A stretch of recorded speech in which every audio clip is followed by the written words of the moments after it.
What up, Joes? How y'all doing? Yes, I know it's been a while. Since I've been on the Jasmine, the sexiness. Yeah.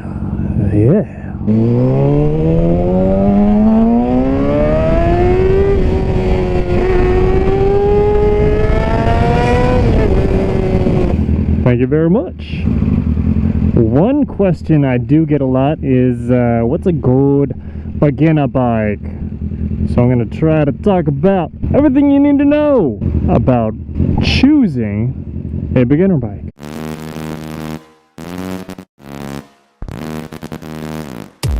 Merry Christmas to me, baby. When you're choosing a beginner bike, you're probably a person that has not had any experience on a motorcycle, so that counts for dirt bikes. If you haven't ridden a bicycle, then it's even more crucial to listen to this.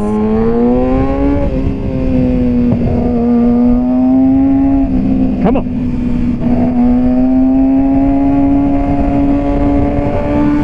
Because the principles are the same.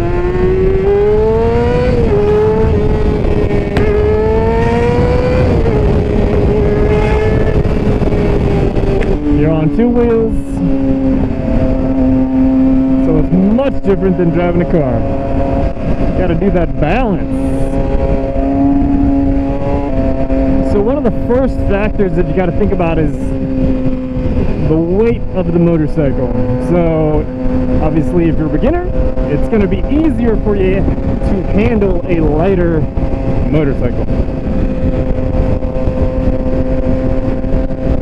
So the lighter bikes range from, you know, anywhere from 125 all the way up to like 500 for a beginner. Come on, man. So it's going to be easier to manage a lighter bike, 125 to 500, kind of pushing it if you get a 650, but I'll get into that. When you're on a motorcycle, you have to shift your weight. So pulling over, just starting on a 600, or I mean, don't even think about starting on 1,000, because even a person that has been riding for a long time can get in real trouble on 1,000 with the weight.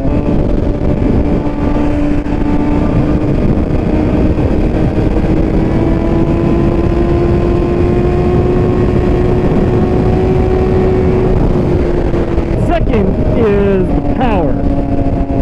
So this is kind of a crucial thing, because yes, you could start out on a really small bike, 125, like a Grom or something, but the issue with that is that you're very limited. It's not an all-around bike.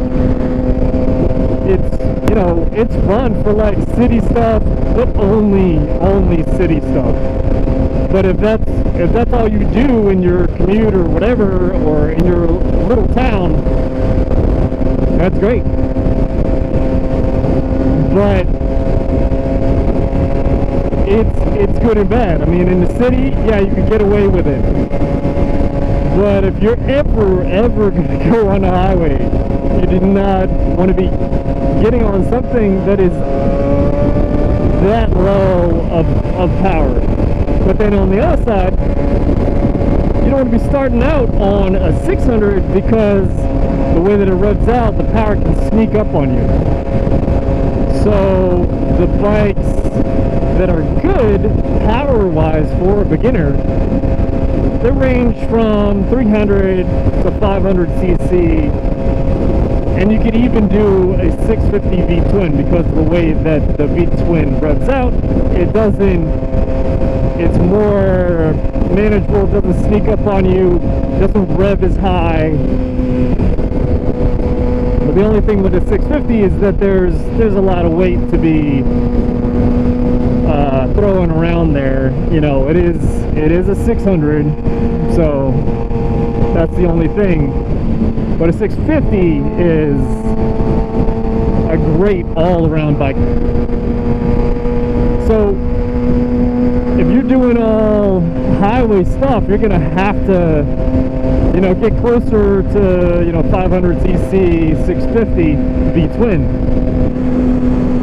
Because on the highway, you need that power to feel confident on the highway. When I had my 250, it was just too little power to get out of the way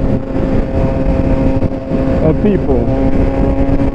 And then when you have a smaller bike, then you're bringing it out the whole time.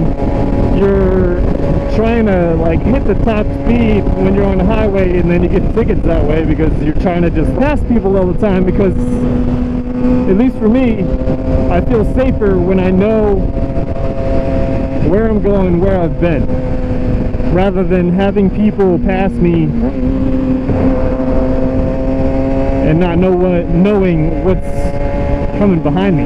I'd rather know where I've been and know where I'm going. The power of the bike depends on what you're going to do with the bike. If you live in the city and you never venture outside of the city, you're never going to go on the highway, you could get a 125 or, you know, 250, but don't think you're going to go on the highway with any of those. I mean, 125 is, you know, hardly any power.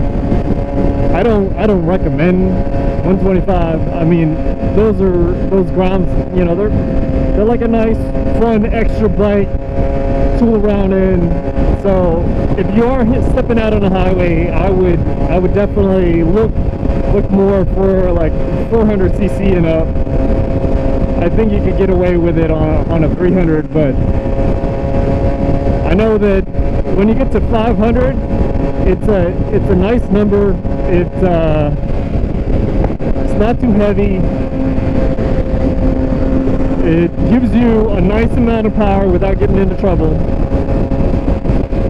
Pretty good all-around bike.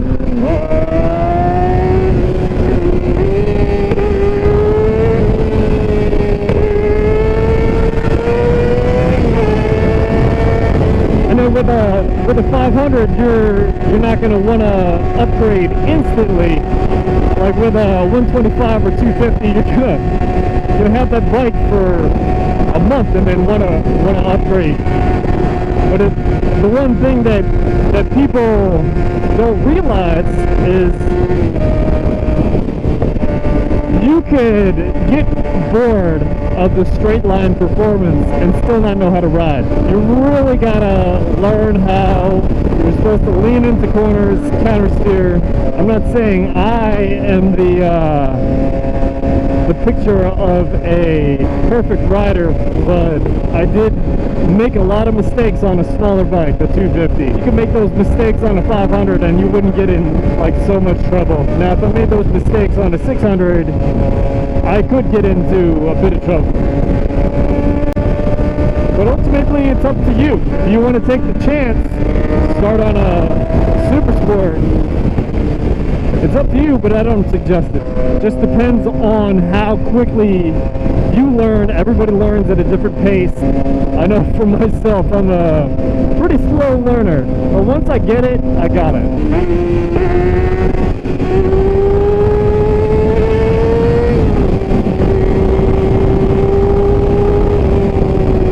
Get over already, man. Come on. Come on. Oh my goodness.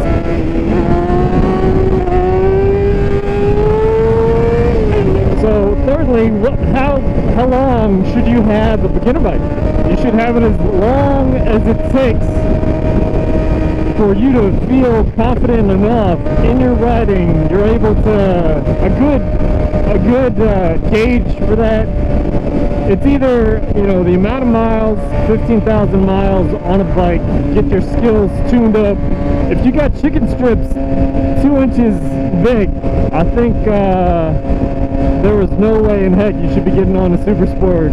If you can get to the edge of your tires without crashing, that is a sure sign that you are ready to upgrade. But again, it is all up to you. I know people that they don't ride aggressively, they upgrade, they're just careful. and you know, they have a good time on their new upgraded bike, whether it be 600 or 1000. You know, after they had their beginner bike, have a good old time. But these are just suggestions for people that want the suggestion. It's not law for any means, but that's what I suggest for a beginner bike. 6.4 little Super B. Dude, really? That's a Z06 on